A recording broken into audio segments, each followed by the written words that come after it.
Which school friend took a path you didn't expect? Not friends, but high school rivals or enemies. She was one of the worst students in any class. She did no work. She disrupted the class material by getting into stupid arguments in the middle of class with people she didn't like, going off topic, calling up people on her cell phone in class, and fighting with people. She would get up and walk out in the middle of class and have security called on her several times for trying to fight students and teachers in class, to the point where she would just go, "Don't bother, I'll go down to the security office myself," after picking a fight with somebody. She did it with teachers just as often as she did it with students. This is when she bothered to show up for class at all. She was also one of my biggest tormentors, but at the same time, I didn't put up with her crap. By high school, I'd been taught well to fight back. She openly drank and smoked, and she was very preoccupied with boys. By the end of 10th grade, just about the entire student body, except for her little squad, who were as crappy as she was, hated her, and even the teachers would openly talk about how horrible this girl was and, oh dear God, her. Which was honestly not a good move on the teacher's part and did nothing to curb her aggression and behavior. What sucked is that she wasn't this way until high school. I knew her in 6th grade and 7th grade, and she was a very sweet girl, was in the school's advanced vocal ensemble and the band, got good grades, and she was generally polite and well-mannered in class. 8th grade was when it all went south with this girl, and sometimes her nice personality still showed through. It was rare, but it was there. She also caught me reading a Diana Wynne Jones book and admitted she also loved those books and wrote in my yearbook that she wanted to read all the cool-looking books she saw me reading. It was the nicest thing she ever said to me before she went back to insulting my intelligence and picking fights with me every damn time she saw my face. She disappeared unexpectedly at the end of 10th grade and did not return to school. In junior year, I overheard someone saying she had gone away to Virginia. After graduation, I spotted her at the food mart and she actually smiled, waved at me, and said, "Hi, Nova." Because she was being nice, I said hi back and asked, "Where have you been? We haven't seen you since 10th grade. How are you?" It turns out she had dropped out of high school but had completed her GED during her absence and was now headed for a college degree. All traces of that disruptive girl were completely gone, and the last I heard of her, she'd gotten her degree and was going on to higher education. I'm really proud of her. The 10th grade geometry teacher had called her a lost cause in front of the entire class. Well, I guess she wasn't such a lost cause after all. That's a complete 180 that I like to hear about. I know we've all got our own reasons for being the way we are or the way we were, but I also feel like that there was something going down in private that affected that girl's behavior in public, and thankfully she did do a complete 180 and all's well ends well. Hopefully the rest of the stories turn out the same way too. Let's find out in story 2. Story 2. In this scenario, it seems like I'm that friend. Throughout my entire school career, I was advanced, including high school, where I graduated with honors and an advanced diploma and went to a private college on a handsome academic scholarship. I was also a two-sport athlete and got along with every group of people. Everyone had me pegged for a future lawyer, politician, or business executive, something where I could use my intellect and likable personality to my benefit. A month before graduation, I started using and hanging out with jerks. I'm not saying that using substances automatically makes you a bad person or unsuccessful. I'm saying the people I surrounded myself with and the lifestyle I chose to adopt were not optimal. I left college after my first year, and after a semester-long stint in community college, I was done with education altogether. I got fired from a decent job for something that was truly not my fault, but it was for the best. I worked with a bunch of jerks too. I spent a few months unemployed with no direction for the first time in my life. I started working in loss prevention for a big box store and really got along well with the cops who would come when we caught shoplifters, which was odd given my lifestyle, but not surprising given my personality and the ability to get along with anyone. One day, I decided I was going to turn over a new leaf and be a cop. Everyone thought I was joking. I had picked up a possession charge in my travels, and people thought I couldn't come back from that. Nobody took me seriously but me. I'm going on 5 years in law enforcement now. I have spearheaded many community policing initiatives aimed at reaching at-risk youths. I get out of my police car at Section 8 apartment complexes and talk to everyone. I use my discretion often to favor people who made a dumb mistake instead of ruining their lives with charges. I still charge people, don't get me wrong, but I use common sense and remember who I was not that long ago. I love my career, and I'm glad to have the privilege to do what I do. Yes, there are still good cops out there. Plenty of us, even if people say otherwise. All right, another happy ending. And it's good to know that there are good cops out there still, and that there's hope for the rest of us who, at the start, had it all, then lost it all, and in the end, found good, if not better than expected, footing back in the world. Story 3. A friend I'd known since freshman year, ninth grade of high school, had a less than stellar home life. A cruel step parent and a controlling mom were part of her struggles. She joined the Marines to escape. There, she met someone, got married, had like 4 kids, and was expelled from the service for medical reasons. After getting divorced and her dad gaining full custody of the kids, she moved back home.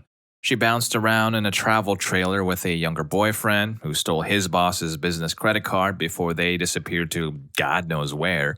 The last time she surfaced was on Facebook, selling their wedding rings that he'd purchased using the stolen credit card. It's a real shame how things went.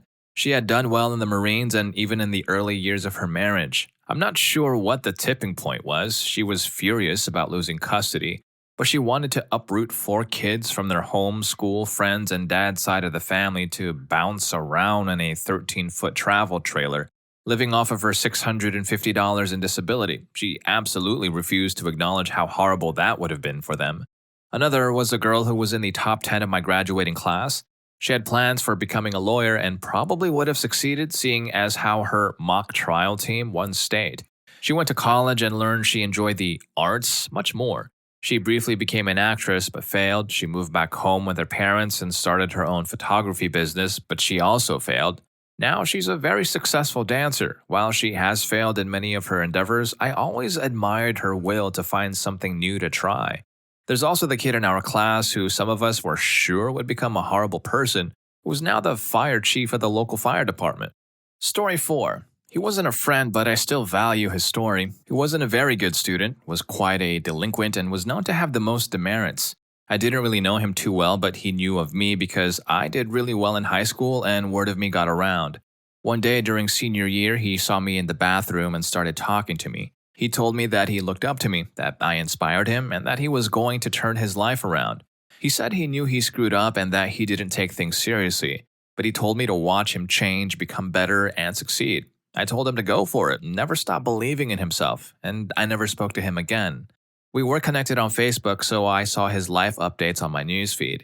He really did change his life in college. He got a 4.0 GPA, he stopped messing around and wasting his time. Actually, he became a studious nerd and he was succeeding. He did it. He proved he could turn things around and he proved that he would take things seriously. He was clearly very ambitious, taking every opportunity he could to advance in life. I never reached out and told him, but I am very proud of his accomplishments. I was doing pretty poorly in my life at the time and he became a source of inspiration for me. I looked up to him then. I think he got off social media because I never saw any more news from him, but wherever he is and whatever he is doing, I wish him the best. I hope he accomplishes everything he sets out to do. If I somehow magically ever see him again, I'll be sure to tell him this. Story 5. The most brilliant girl I knew, second in our graduating high school, was also one of the most lively and outgoing people I knew.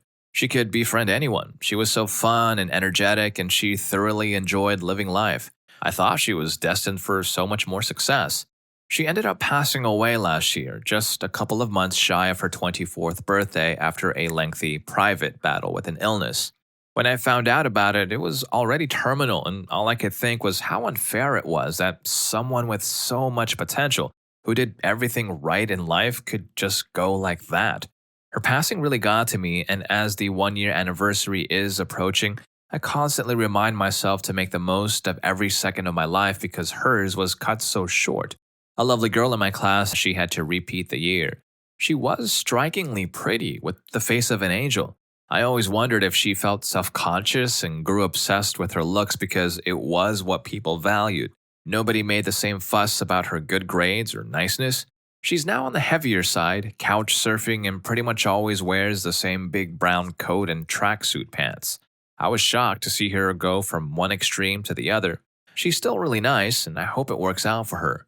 Another high achiever in our class is now a traveling musician and naturist. She dropped out of engineering and just travels from festival to festival as a concert goer, dressed as a barefoot rainbow fairy. She self-funded herself by offering tarot readings, spells, and palmistry and lived by the creek for a while. Ah, dang, I'm really sorry to hear about that first girl. Life truly can be unfair sometimes, and at other times, well, we can either hide away in a big coat or fly free like a fairy. Story 6. I knew a girl in high school who was very sweet but very shy. She had very poor eyesight, some dental issues, was plus sized, and lived with a foster family in a trailer park. She wasn't particularly close with anyone in high school. I got the sense that she was just trying to make it through, head down, get it done. But she was always kind, and I would talk with her a bit here and there. Mostly, she just kept to herself and seemed to not want to be noticed at all. After high school, we lost touch. 20 years later, I got a Facebook request from someone with her name, but the picture looked nothing like her, not even a vague resemblance. I accepted because I was curious. Well, it was indeed her. It turns out that she worked her way through and paid for community college, ended up getting a good job with a family company, and worked her way up the ranks there. She saved all of her money, and by her late 20s, she had saved enough and had good insurance for eye surgery and dental surgery. She also started really focusing on getting healthy. She said it all boosted her confidence so much that she started traveling around the country. And during those travels, she ended up meeting a great guy. She and her husband have a nice family, good jobs, and live in an affluent community. She acknowledged that her early years were tough and she had such low self esteem that she had a tough time making friends. She thanked me for always being kind to her. She ended with, I may have blossomed late, but it was worth the wait. I'm so happy for her. We keep in touch now still. Oof, that last line, gotta take that one to heart. Give me one of those too. Someone who had it tough, stayed tough, and came out of it all looking, feeling, and acting like $1,000,000. Now I know life is full of surprises, but dang, these students take the cake. If you're enjoying these crazy detours, like and subscribe to stay on track with all the intriguing tales coming up next. It also really does help me out on this channel. Story 7. A guy I knew very well growing up and who was kinda sweet to be honest, was always very happy and energetic and always wanted to play together. There was a time when we were pretty much inseparable to the point where all of our family and friends kept making jokes about us getting married. Anyway, when we were about in 5th grade, his dad went through a car accident. After that, he just completely withdrew. I never saw him at school, and his mom would get all teary-eyed when I asked how he was doing. I felt so bad for the longest time, and as time went by, I tried to find him, but I never saw him on any social media. Fast forward about 8 to 10 years, and out of the frickin' blue, I just ran right into him while I was out for groceries one day. It turns out he ran away from home after his dad passed, drifted for a while, and ended up in some kind of weird commune. I got his number and we ended up going on a date. It was the weirdest feeling, but the old friend I once knew was still kind of there. And to be honest, so was that spark. I asked if he'd seen his mom and he said he hadn't been home in all that time. He seemed like he was happy with the life he had now, but I told him that his family missed him terribly and it'd be good to go back and get some closure on his dad's passing. Anyway, he went back, found out his uncle had orchestrated the incident and is now king of Pride Rock. Hakuna Matata. Story 8. I had a friend who lived near me. Both of us went to parochial schools, which does not make a person good by itself, trust me, and had solid home lives. His was a little more tense, but nothing concerning. He was really close to his dad and his brother, and we were really close friends. All through middle school and the first half of high school, he was like a brother to us in our group of friends. Then he started to make dumb decisions here and there, but nothing too huge. Once we graduated, bad things started to happen. He got really into all kinds of substances, then booze. He got in trouble with the law and dropped out of college. The thing is, he was very bright and a talented individual with an absolute heart of gold. But there were issues he had been dealing with that he just kept hidden underneath a happy facade. Any one of us would have dropped everything to make sure he was okay, but none of us knew how much help he needed. I've always been a great judge of character and can just sense what people are thinking and feeling by just talking with them. This guy, though, taught me just how masterfully people can hide beneath a smile and a laugh. He taught me to be aware of the small signs. The only benefit of this lesson is that I now know what to look for in students who may need help. People can be so skilled at concealing their feelings and needs. You have to look for the little things and reach out. Maybe you won't fix it, but it will help for them to know you care and are there for them. A master of disguise, that guy. Have y'all seen the latest version of Ripley yet on Netflix? Like that. They're scary good. Story 9. I had a wickedly smart and talented high school friend who ended up in the adult industry as a last resort. At that time, she saw it as her only way out of a bad situation that had spiraled out of control quickly. She finally managed to get out and study to become a teacher, winning many awards throughout her years-long career. One summer, a parent came across one of her videos and decided it would be a good idea to send it to the local media and expose her past. Being a smallish town, word traveled fast. I believe it even made national news at one point, and the more conservative people in the community called for her to be fired. The school district cowed to the pressure and let her go. Even though many other people did end up vocally supporting her, she decided she'd had enough. She made the decision to leave the community and start over by focusing on her art and political causes that she was passionate about. Last I'd heard, she was doing well selling her art and teaching at a local university. Not sure if she disclosed her past at the university, though, and she is a very active member within the local chapter of her political party. I never would have expected this road for her, but I'm glad she's doing well. Story 10. The Happy Surprise? One of the girls I went to school with kinda came from the wrong side of the tracks. She was a nice kid, but her family was known to be pretty trashy, and she dropped out of community college to be a dancer. A few years later, she got herself together, and now she's a corporate lawyer. The not-so-happy surprise? This dude was brilliant. He came from a wealthy family, he was good at sports, and he was just hilarious. Even at the time, it was no secret that he had negative thoughts, but he was just so darn smart that it seemed like if he could grow out of his angst, everything would be fine. With his background, he didn't exactly have to hit a home run to do okay in life. I believe he's working part-time at the grocery store now, but he may have gotten fired again. Or he might be back on disability, or maybe he's working at Pizza Hut. It's always hard to keep it straight because he doesn't tend to hold down any particular job for too long. Honestly, if he weren't such a nice person, there might be a hint of schadenfreude there, but as it is, it's just tragic. He really was brilliant, and he really was a wonderful human being, but there weren't enough advantages in the world to save him from himself. Alright, if you're like me and you're wondering, what does schadenfreude mean? It's the experience of pleasure, joy, or self-satisfaction that comes from learning of or witnessing the troubles, failures, pain, or humiliation of another person. Now on to the next story. Story 11. She wasn't really a high school friend, but more like a babysitter's high school friend. When I was in primary school, my babysitter and her cousin Madeline would hang out together while taking care of me. Madeline was everything you could have wanted out of a high schooler. She was pretty, athletic, and most of all, extremely intelligent. She got all sorts of awards and praises at her 8th grade graduation. Once high school came around the corner, we had the biggest hope for her. She planned on doing this program that would allow you to graduate your sophomore year. It was incredibly difficult, and you'd have to take junior and senior classes early on. We all believed in her wholeheartedly, and in short, she failed it miserably. Instead of studying, she socialized and spent leisure time partying and using recreational substances. So she failed the test to graduate early. She's now currently unemployed and living under her mother's care. All of this happened before I could even start high school. Story 12. There were two that really stood out. One of them was a girl who got into a fair amount of trouble. She skipped school, had a bad attitude, and was more interested in hanging out with her friends and learning. She ended up becoming a lawyer and eventually became the assistant DA of a city with about 3 million people. The other was a nice guy who got along with most everyone. I even considered him a friend and hung out with him on occasion. He came from a great family, and while he didn't get the best grades, he was good at things like fixing cars, so I assumed he would end up going into that field. Instead, he started a career in drinking. By the time he was 30, he had been in jail, had 2 restraining orders from former girlfriends, and had burned so many bridges with his family that they had given up on him. Now in his mid-40s, he still lives in that same town. He looks like he is in his 60s, is on disability pay, and likely doesn't have much of a future as he continues to let himself go. Story 13. She was an impressive drinker in high school. She kept it up through college but got a job she didn't love. She joined a support group and met a guy, older with nice finances. He was estranged from his ex-wife and kids with no other family.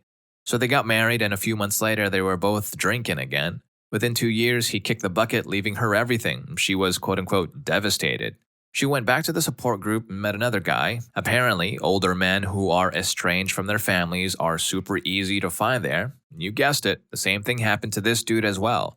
Now she's back in the group once again. She has met the most wonderful man. It's a shame his kids won't speak to him and won't come to the wedding. It's next month. So school popularity doesn't always translate to real-world success, eh? But as long as we're still alive, there's always a chance to do better. So if you enjoyed this video about unexpected turns, there's more over on how did your high school crush turn out as an adult. I can't deny it, story 1 is impressive. I'll see you there. Thank you for watching this one.